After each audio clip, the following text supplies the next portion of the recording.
하나님의 귀한 은혜가 여기 모인 우리 모두에게 함께 하기를 간절히 소망합니다. 지난 한 주간의 삶 가운데 여러분들은 어떤 기쁨을 누리셨나요? 한 주간 기쁘게 사셨죠? 네, 그렇군요. 감사합니다. 한 주간의 삶 가운데 기쁨을 누릴 만한 일이 있었다고 하는 게 참 큰 은혜라는 생각을 합니다. 우리가 살아가는 삶 속에 기쁨을 발견하는 건 참 쉽지 않기 때문이죠. 왜냐하면 우리의 삶에 기쁨을 빼앗으려가는 순간들이 매일매일마다 찾아오게 되기 때문입니다. 사람에게 상처를 받기도 하고요. 열심히 노력했던 것들이 물거품이 되기도 하고, 기쁘려고 했던 일인데 오히려 기쁨을 잊어버리는, 빼앗기는 일이 우리의 삶에 나타나기도 합니다. 열심히 했는데, 정말 열심히 살아가는데 아무도 몰라주는 것 같을 때 찾아오는 아픔들이 우리의 삶에 있다 보면 우리가 기뻐하기보단 우리가 좌절하거나 절망하거나 또 슬퍼할 때가 더 많다라는 모습이 우리의 삶 속에 나타나죠. 저는 우리 모두의 삶에 하나님이 주시는 기쁨이 넘치기를 간절히 소망합니다. 영원한 기쁨이 우리 속에 있음을 알게 되기를 간절히 원합니다. 오늘 말씀이 우리에게 그것을 가르쳐 줄 것입니다. 오늘 말씀은 요한복음 3장에 지난주부터 계속 이어서 요한복음 3장의 말씀을 우리가 같이 살펴보고 있는데요. 니고데모를 만난 예수님은 이제 예루살렘 외곽으로 이동하셨습니다. 유대 땅으로 가서 거기 유하시면서 그곳에서 세례를 베푸셨다라고 오늘 말씀에 이야기하고 있습니다. 그리고 세례 요한도 물이 많은 곳에서 좀 멀리 떨어지지 않은 곳이었던 것 같아요. 예수님과 제자들이 세례를 베푸는 그 근처에서 세례 요한도 세례를 베풀고 있었던 것 같습니다. 그 가운데 이제 세례 요한의 제자 중에 한 사람이 유대인과 논쟁을 하게 되었다라고 말합니다. 우리 25절 말씀 같이 한번 읽어볼까요? 25절 시작. 이에 요한의 제자 중에서 한 유대인과 더불어 정결 예식에 대하여 변론이 되었더니 아멘. 지금 유대인과 요한의 제자가 논쟁이 일어난 것 같습니다. 근데 어떤 내용이냐라고 할 때, 주제가 뭐였냐라고 할 때 정결 예식에 관한 논쟁이 그들 안에 있었다는 거죠. 그런데 구체적으로 무슨 내용이었는지, 그 정결 예식의 어떤 것에 관한 내용이었는지는 사실 나오지 않습니다. 그 내용 자체가 그렇게 크게 중요한 건 아닌 것 같습니다. 그런데 지금 이 논쟁이 촉발시킨 세례 요한의 제자들의 마음속에 드는 의문과 질문이 있었다라고 하는 것을 보여주고 있는 거죠. 26절 말씀 우리 같이 한번 보겠습니다. 26절 시작. 그들이 요한에게 가서 이르되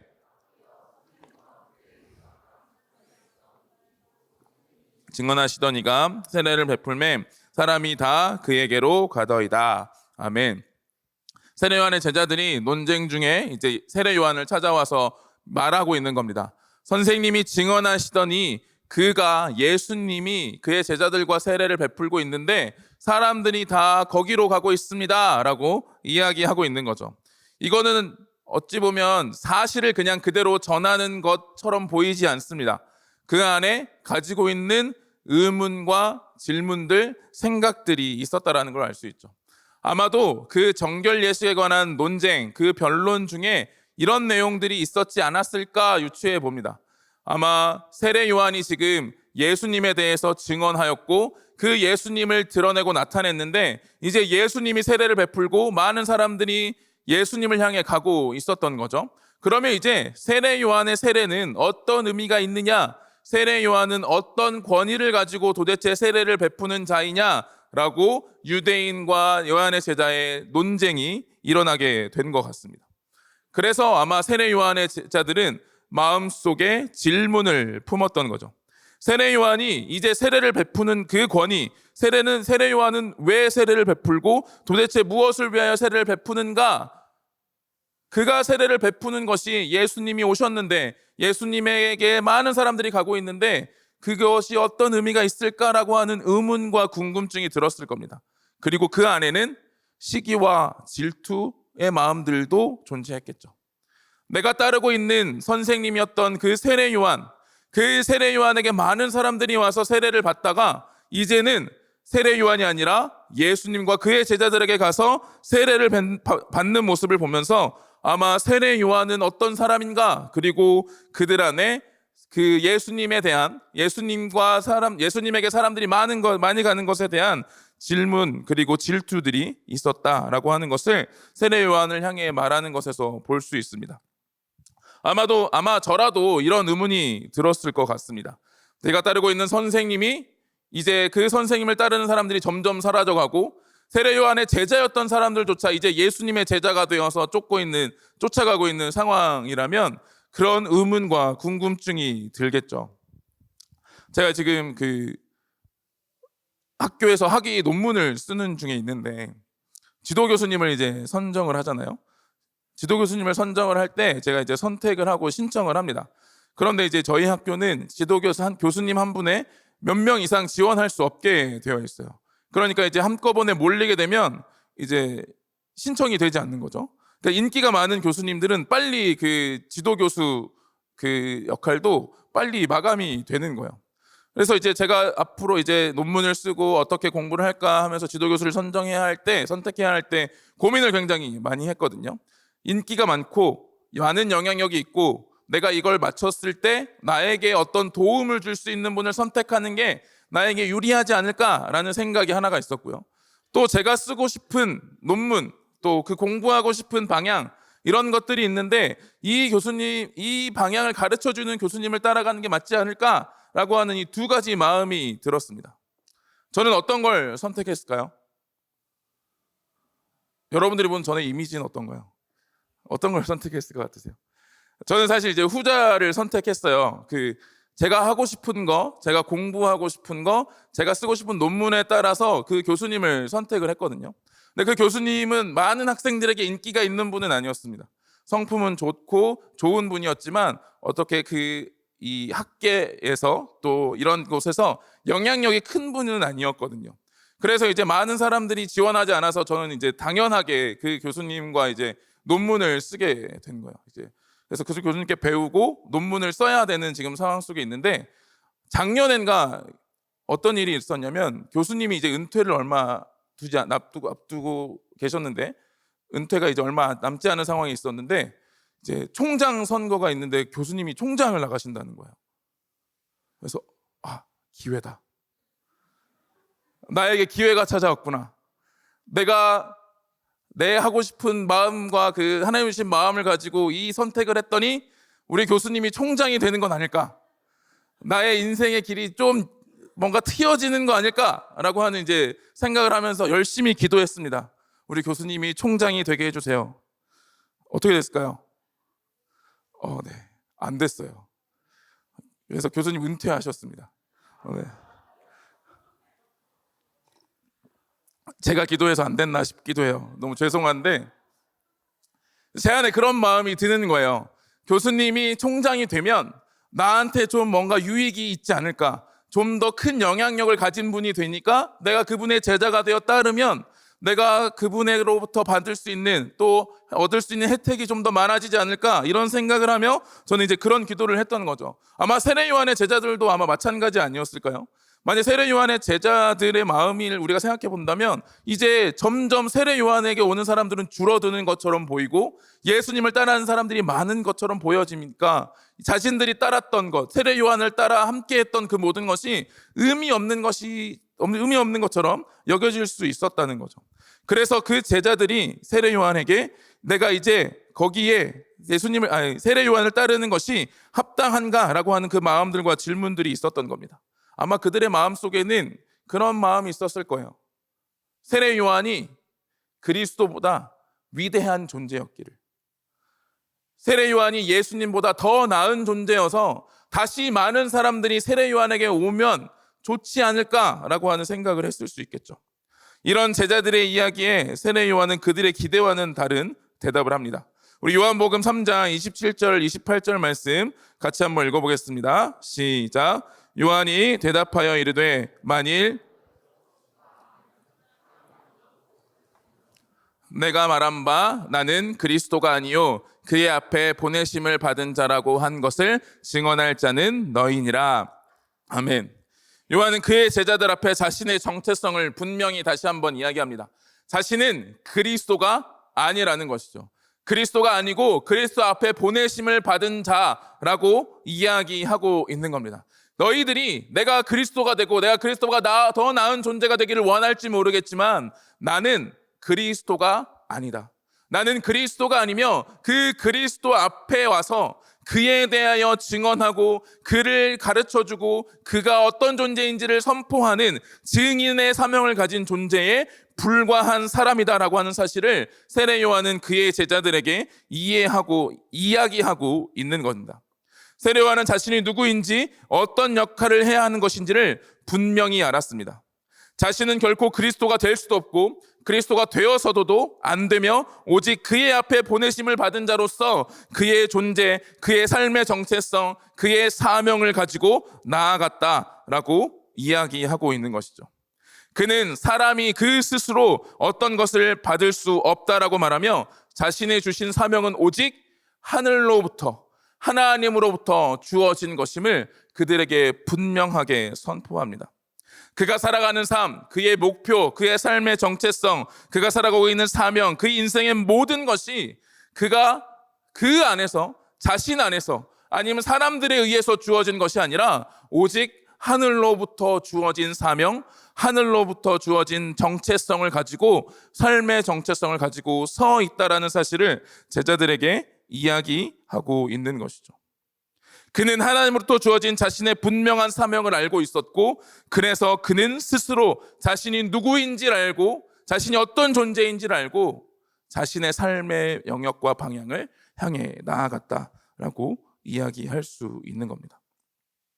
욕심이 생길 수도 있습니다. 자신의 삶을 내어드리며 최선을 다해 회개를 선포하고 세례를 베풀었던 자신의 인생을 돌아보며 사람들이 기히 여길 정도로 세례 요한이 혹시 그리스도가 아닐까, 메시아가 아닐까라는 의문이 들 정도로 자신의 삶을 통해, 자신의 인생을 통해 그 모습에, 그 사명에 최선을 다했기 때문에 누구보다 치열하게 노력했기 때문에 욕심이 생길 수도 있었겠죠. 아니면 서운할 수도 있습니다. 내가 정말 최선을 다했는데 이제 사람들이 날 따르지 않고 다 예수님께로 가는구나 라고 말하면서 자신 안에 서운함을 가질 수도 있겠죠. 그러면 욕심이 생기고 서운하고 그런 마음들이 그에게 세례 요한에게 있었음에도 불구하고 세례 요한은 그렇게 이야기하지 않았던 겁니다. 왜냐하면 그의 모든 사명이 하나님으로부터 왔다는 것을 그는 분명히 알았기 때문이죠. 그의 사명이 하늘로부터 온 것이라면 그 모든 결과도 하나님의 능력 가운데 이루어진다는 것을 그는 알았던 겁니다. 그러면서 그의 제자들에게 28절에 이렇게 말합니다. 28절 빨간색 부분만 같이 읽어볼까요? 시작. 아멘. 세례 요한의 제자들에게 오히려 말하는 겁니다. 너희는 나를 그리스도로, 나를 메시아로, 나를 위대한 존재로 따를 자들이 아니라 내가 그리스도 앞에 보내심을 받은 자라는 사실, 그 사명을 가지고 그 사명 안에서 살았던 존재라는 사실을 증언해야 될 사람이 바로 너희다라고 이야기하면서 그들의 기대와 그들의 생각, 그들이 요구했던 것들, 그들이 바랬던 것들을 반대되는 오히려 모습을 이야기하고 있는 거죠. 자신이 그리스도가 아니라고 하는 것, 그리스도 앞에 그의 길을 예비한 사람이라고 하는 것을 전할 자들이 그의 제자들이다라고 이야기합니다. 우린 이러한 세례 요한의 모습을 통해 우리의 인생과 우리 삶의 사명과 방향성, 우리가 가진 삶의 정체성이 어디로부터 와야 하는지를 다시 한번 돌아보게 됩니다. 우리의 삶의 정체성은 하늘로부터 주어져야 한다는 것이죠. 그래야 어떤 상황에도 흔들리지 않고 욕심을 가지거나 서운하거나 실망하지 않고 그 자리에 서서 우리의 사명과 삶을 살아갈 수 있다는 거죠. 세상으로부터 혹은 우리 안에 나오는 것으로는 결코 되지 않는다는 겁니다. 세상은 끊임없이 변합니다. 한 15년 전만 해도 욜로족이 유행이었습니다. 아세요? 욜로 들어보셨어요? 이사 또래도 욜로 들어봤어요? 들어봤어요? 어디 있는지 안 보여가지고. 그 한창 15년, 16년 전에 뭐였죠? TV 프로그램에서 한번 나오면서 엄청 유행했어요. 욜로족의 의미가 뭐죠? 지금 현재를 살아라는 거잖아요. 지금 현재 이 순간을 누리며 살아가라 라고 이야기합니다. 한동안 그래서 그게 엄청 유행이었어요. 현재 자신의 행복을 추구하고 그게 인생의 가치가 중요한 거다라고 이야기하죠. 그런데 요즘은 또 다르게 바뀐 것 같아요. 요즘 뭐 파이어족 이런 이야기도 있더라고요. 40대까지 최선을 다해 일해서 돈을 끌어모은 다음에 은퇴하고 이르게 은퇴해서 그 다음에 이제 욜로의 삶을 살겠다 뭐 이렇게 이야기하는 사람도 있고, 또 갓생러라는 이야기도 있더라고요. 그 의미 아세요? 들어보셨어요? 아, 그렇군요. 제가 괜한 걸 가르쳐주고 있군요. 네, 그런 게 있대요. 자신의 삶에 주어진 이 순간에 노력과 최선을 다하는 것. 그러니까 무엇인가 뭐 즐기고 누리는 것보다 나에게 주어진 것들에 최선을 다해서 목표를 달성하기 위해 살아가는 사람들의 모습을 이야기하는 거죠. 매스컴에서, 세상에서 우리에게 얘기하는 건 계속 변하는 거예요. 어느 게 맞다 어느 게 틀리다가 아니라 계속 바뀐다는 거예요. 한때는 지금 이 순간을 누려라 라고 이야기하다가 어느 순간에 또 목표를 가지고 지금 이 순간 최선을 다해 노력하는 게 더 나은 삶이다, 더 나은 삶의 정체성이다 라고 우리에게 이야기하는 세상의 가치는 5년, 10년, 아니 1, 2년 뒤면 순식간에 바뀌어버리는 것에 불과하다는 거죠. 우리 안에 나오는 것은 어때요? 내 안에서 나오는 나의 삶의 정체성은 어떠한가요? 우리의 삶의 정체성, 내 안에서 나오는 마음들, 내가 나의 삶을 정의하고 규정하며 목표를 설정할 때 우리는 흔들리지 않나요? 끊임없이 변하지 않나요? 10년 전과 지금의 나의 목표와 방향성이 동일하신 분 계세요? 제가 지난번에 얘기했죠. 15년 전 저는 설교하지 않는 목사가 되겠다고 목표하고 기도했어요. 근데 지금은 그렇지 않습니다. 하나님이 주신 마음을 온전히 드러내고 선포할 수 있는 그런 설교자가 되기를 기도해요. 우리는 변하는 거죠. 끊임없이 변합니다. 우리의 생각과 우리의 가치, 우리의 판단, 우리의 모든 것들은 흔들리고 변화되는 모습 속에 있다라는 거죠. 그런데 그런 흔들리고 변화되는 이런 목표와 모습들이 우리의 삶을 정체성으로 규정해 버린다면 우리의 삶은 방향성을 잃고 헤매이는 삶이 될 수밖에 없는 겁니다. 세례 요한이 사람들이 당신이 그리스도가 아닙니까? 라고 추앙하고 바치고 그를 높이려 할 때 아니다, 나는 그리스도가 아니다 라고 이야기할 수 있었던 것, 그리스도가 되고 싶은 마음이 그 안에 혹시 드는 순간에도 내가 좀 더 나은 사람, 좀 더 나은 존재, 그리스도만큼 인정받는 사람이 되고 싶다라는 마음이 들었을 때도 아니다, 나는 그리스도가 아니다, 그 앞에 온 존재다라고 이야기할 수 있었던 이유는 그의 사명과 그의 삶의 정체성이 하나님으로부터, 하늘로부터 주어졌기 때문이라는 겁니다. 우리는 우리의 삶의 정체성과 우리의 사명을 하늘로부터, 하나님으로부터 주어지는 것이 우리의 삶과 정명의 정체성이 되어야 한다는 사실을 세례 요한의 모습을 통해 바라보아야 하는 것이죠. 우리의 경험은 너무나도 적죠. 우리의 지식은 너무나도 얕습니다. 그래서 우리의 삶과 우리의 정체성을 규정하기에는 그것들은 너무나도 부족합니다. 그런데 참된 이 땅의 창조주 되시고 이 땅을 통치하시고 이 땅에 가장 좋은 것이, 나에게 가장 좋은 것이 무엇인지 아시는 그 하나님에게 주어지는 삶의 정체성과 사명은 우리를 결코 흔들리지 않도록 이끌어 가실 것이라는 것을 말씀은 우리에게 이야기하는 거죠. 그래서 사도 요한은 요한복음 3장 31절에 이렇게 말합니다. 우리 같이 한번 읽어보겠습니다. 시작. 위로부터 오시는 이는 만물 위에 계시고 땅에서 난 이는 땅에 속하여 땅에 속한 것을 말하느니라. 하늘로부터 오시는 이는 만물 위에 계시나니. 아멘. 땅에 속한 존재, 땅에 속한 우리들은 땅에 있는 것들, 땅에 속한 것을 말하고 땅에 속하여 살아갈 수밖에 없습니다. 그런데 위로부터 오시는 이, 그로부터 주어지는 우리의 삶의 정체성과 진리들은 우리의 삶을 굳건하게 세워질 것이고 변화되지 않을 것이며 이 땅에 속한 것에 머물러 있지 않도록 우리를 인도해 줄 것이라고 하는 사실을 이야기하는 거죠. 땅에 속한 자들은 땅에 속한 것을 말할 수밖에 없다 말합니다. 땅에 속한 것에 대해 이야기하고 눈에 보이는 경험에 머물러 있을 수밖에 없다는 것이죠. 그러면 수없이 우왕좌왕하고 흔들리고 무너지게 됩니다. 그것들이 삶의 정체성을 자리 잡을 때 우리는 우리의 하나님의 자리를 빼앗기고 욕심과 욕망을 향해 달려갈 수밖에 없습니다. 그 욕심과 욕망을 향해 달려가다 보면 채워지지 않기 때문에, 내가 그것을 누리지 못하기 때문에 우리에게는 참된 기쁨조차 얻을 수 없다는 거죠.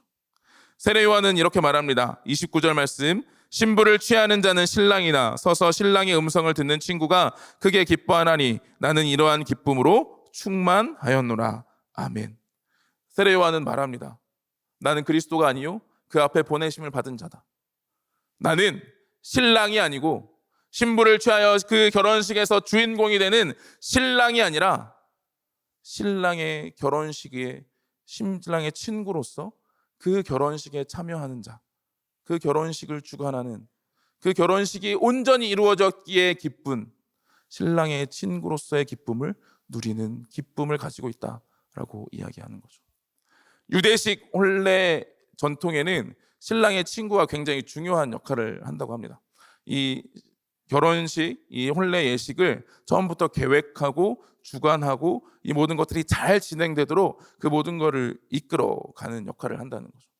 이제 예를 들어 이번 주 토요일 날 경준 간사님 결혼하잖아요. 그때 이제 그 고주명 전도사님이 사회를 봅니다. 이 결혼식의 모든 책임을 고주명 전도사님이 지고 계시는 거야. 결혼식이 잘 진행되면 고주명 전도사님이 기쁜 거죠. 그렇죠? 신랑의 친구가 그런 역할을 유대 결혼식에서 했다는 거예요. 그러니까 그 신랑의 친구는 이 결혼식이 잘 진행되는 것이 온전히 이루어지는 것이 그에게 기쁨이었다는 거죠. 그곳에서 신랑이 어떤 높임을 받든 신랑 신부가 어떻게 높여지고 아름다운 모습을 보이든 그것이 자신이 그렇게 되지 못해서 불행하고 자신이 그 자리에 있지 못해서 불행하고 자신은 그 기쁨을 누리지 못해서 불행한 것이 아니라 이 결혼식이 잘 진행되었으니 나에게 주시는 기쁨은 그것으로 충분하다라고 세례 요한이 이야기하는 겁니다. 세례 요한의 사명의 기쁨은 그거였다는 거죠. 그리스도가 되어서 내가 더 나은 존재가 되어서 내가 그리스도만큼 괜찮은 존재가 되어서 누리는 기쁨을 얻는 것이 아니라 내 욕심과 내 욕망을 채워서 누리는 기쁨을 얻는 것이 아니라 하나님이 주신 사명 그대로가 온전히 이루어졌기 때문에 기뻐할 수 있다라고 이야기하는 겁니다. 그래서 세례 요한은 또 이렇게 말합니다. 30절 말씀 같이 읽어보겠습니다. 30절 시작. 그는 흥하여야 하겠고 나는 쇠하여야 하리라 하니라. 아멘. 그리스도가 흥하는 것이 당연하고 오히려 나는 점점 쇠하여 가는 것이 당연하다는 거죠. 저는 이 말씀 볼 때 그런 마음을 했어요. 그리스도가 흥하여야 하겠고 나도 같이 흥하여야 하리라. 이런 마음이 들잖아요. 예수님을 따르면서 예수님을 믿는다고 하면서 예수님이 흥하고 예수님이 드러나고 예수님이 영광 받으시고 예수님이 나타나고 이 땅에 창조주 되시고 구원자 되신 예수님이 온전히 선포되는 것 너무 좋은데 그를 따르는 나도 좀 흥했으면 좋겠고 그 안에서 나도 좀 나타났으면 좋겠고 나도 좀 인정받았으면 좋겠고 이런 마음이 드는 거죠. 그런데 세례 요한은 자신의 사명이 분명히 무엇인지 알았기 때문에 그런 욕심과 욕망이 아니라 그저 예수님이 드러나면 나는 뒤로 사라져도 그것으로 충분하다. 그것이 참된 기쁨이었다라고 이야기하는 겁니다. 세례 요한의 기쁨은 하늘로부터 주어진 자신의 사명과 그 정체성을 확신하였기에 얻는 기쁨이었습니다. 자신의 역할과 사명을 분명히 알았기에 그것을 이루어 가시는 하나님의 은혜를 누리는 기쁨이었다는 것이죠. 자신이 무엇을 이뤄내지 못해서 슬퍼하고 절망하는 것이 아니라 하나님이 주신 사명이 하나님으로부터 이루어졌기 때문에 하나님과 함께 기뻐할 수 있었다라고 이야기하는 겁니다. 우리가 기쁨을 얻지 못하는 이유, 우리가 기쁨을 누리지 못하는 이유를 세례 요한의 모습을 통해서 보게 됩니다. 우리의 삶의 방향과 가치와 정체성을 세상 가운데서 우리 안에서 드러나는 생각과 욕망으로 찾으려 할 때가 많기 때문이죠. 세상의 가치와 정체성을 우리에게 심어주는 것들을 가지고 우리가 삶의 목표와 사명을 가지고 살아가려 할 때마다 우리는 그 안에서 만족을 모르고 더를 외치는 사람이 될 수밖에 없는 거죠. 그러면 기쁠 수가 없습니다. 그러면 절대 기쁨을 누릴 수가 없죠. 그런데 세례 요한은 자신이 쇠하여 간 것조차 기쁘다고 말하며 자신이 드러나지 않더라도 온전한 신랑과 신부의 결혼의 그 결혼식에 충만한 은혜가 자신에게 기쁨이 되었다 말하고 있는 겁니다. 우리는 우리의 삶의 정체성을 하늘로부터 구해야 합니다. 하나님께 구해야 합니다. 하나님이 주셔야 합니다. 여러분을 살게 하는 오늘 하루의 힘과 능력과 방향은 하나님으로부터 주어집니까? 아니면 세상의 사람들의 이야기입니까? 아니면 내 안에서 드러나는 말입니까? 요한복음 3장 31절을 우리 같이 한번 읽어보겠습니다. 3장 31절입니다. 시작. 위로부터 오시는 이는 만물 위에 계시고 땅에서 난 이는 땅에 속하여 땅에 속한 것을 말하느니라. 하늘로부터 오시는 이는 만물 위에 계시나니. 아멘. 그래서 우리에게 보내주신 분이 있는 거죠. 우리가 보이는 것, 듣는 것, 우리 안에 나타나는 생각, 이 모든 것들을 볼 때마다 이것은 사라져버릴 것이고 만족을 주지 못하고 기쁨을 주지 못하는 것에 불과하니까 하나님께서 하늘로부터 우리에게 사명과 우리에게 주실 삶의 정체성을 가르쳐 주시기 위하여 위로부터 보내시니 만물 위에 계신 모든 만물의 통치자 되신 하나님의 아들이신 예수님을 우리에게 보내주셨다는 겁니다. 그러면서 34절에 이렇게 말합니다. 하나님이 보내신 이는 하나님의 말씀을 하나니 이는 하나님이 성령을 한량없이 주심이니라. 아멘. 하늘로부터 오신 그분, 하나님이 보내신 그 예수님은 하늘에서 보고 하늘에서 듣고 하늘에서 경험한 그것을 우리에게 가르쳐 주시는 분이기 때문에 우리가 그분을 볼 때 하나님의 말씀을 들으며 하나님의 뜻을 알고 하나님을 통해 주시는 우리의 삶의 정체성과 사명이 무엇인지를 깨닫고 갈 수 있도록 우리에게 보내주신 분이 예수 그리스도라는 것이죠. 그래서 우리가 바라보아야 하는 분은 예수 그리스도밖에 없다라는 겁니다. 우리의 삶의 정체성을 찾도록 방향성을 가르쳐 주기 위해서 예수님이 하늘로부터 이 땅 가운데 오셨다는 겁니다. 우리가 흔들리는 삶, 우리가 기쁨을 누리지 못하는 삶, 만족하지 못하는 삶, 절망과 좌절과 슬픔 가운데 처하여 회복하지 못하는 그 삶 가운데 우리를 그냥 내버려 두시지 않으시고 하나님께서 삶의 정체성과 사명과 참된 진리를 우리에게 가르쳐 주시기 위하여 자신의 아들이신 예수 그리스도를 우리에게 보내주신 것이죠. 그래서 성경은 끊임없이 말합니다. 끊임없이 말하는 거죠. 예수님을 바라보라고, 예수님을 보라고, 예수님으로부터 하늘로부터 주어지는 그 삶의 정체성과 사명을, 진리를 붙잡으라고 우리에게 이야기하고 있는 겁니다.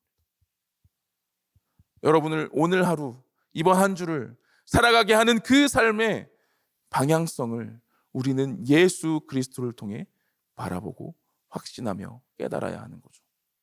그때, 그 순간에, 그리고 그 정체성을 가지고 살아가는 삶에 세례 요한이 느꼈던 그 기쁨이 우리에게 충만할 것임을 하나님은 말씀을 통해 우리에게 권면하고 있는 겁니다. 사랑하는 동가의 청년 여러분, 여러분 한 주간의 삶이 하나님이 주시는 그 기쁨과 만족으로 충만하기를 소망합니다. 하나님이 주시는 그 기쁨과 만족이 여러분들의 삶에 넘쳐나기를 소망합니다. 그래서 절망하고 좌절하고 슬퍼하는 일에 머물러 있는 자들이 아니라 하나님이 주신 그 기쁨이 우리에게 있기에 하나님이 주신 그 기쁨의 영광을 올려드릴 수 있는 우리의 삶이 되기를 소망합니다. 그러려면 예수 그리스도를 바라봐야 합니다. 예수님을 붙잡아야 합니다. 예수님으로부터 우리는 그 답을 찾아야 합니다. 예수님 앞에 예수님을 바라보며 예수님의 모습 속에서 우리의 삶의 방향성이 어디에 있는지, 우리의 사명이 무엇인지, 내가 살아가고 있는 그 일터와 가정과 또한 학교에서 나는 어떤 존재로 살아가야 하는지를 우리는 그 안에서 발견해내야 하는 거죠. 아마 그 모습은 다 다를 겁니다. 여러분들의 삶에 처한 그 환경 속에 예수님을 통해 가르쳐 주시는 그 방향성과 정체성은 다르겠죠. 그런데 그것을 깨닫고 그것을 품고 나아가는 자에게 하나님이 주시는 참된 기쁨이, 참된 행복한 삶이 그들에게 주어진다는 사실을 우리는 세례 요한의 모습을 통해 오늘 말씀을 통해 알아가게 되는 것입니다. 이번 한 주 그 기쁨을 누리는 우리 모두가 되기를 바랍니다. 그 기쁨을 경험하는 우리 모두가 되기를 바랍니다. 그래서 우리가 이 말씀을 붙잡고 예수 그리스도를 바라보기를 소망합니다. 우리가 이 말씀을 붙잡고 예수 그리스도의 이름으로 하나님께 구하기를 원합니다. 하나님의 사명과 하나님의 진리를 우리에게 주심으로 하나님의 사명과 진리가 이루어지는 삶이 우리의 삶이 됨으로 말미암아 하나님이 주시는 기쁨이 우리 삶에 충만케 하여 주시옵소서. 우리가 함께 찬양하며 그렇게 기도하며 나아가도록 하겠습니다. 이 시간 행복, 화려하지 않아도 같이 찬양하며 기도하겠습니다.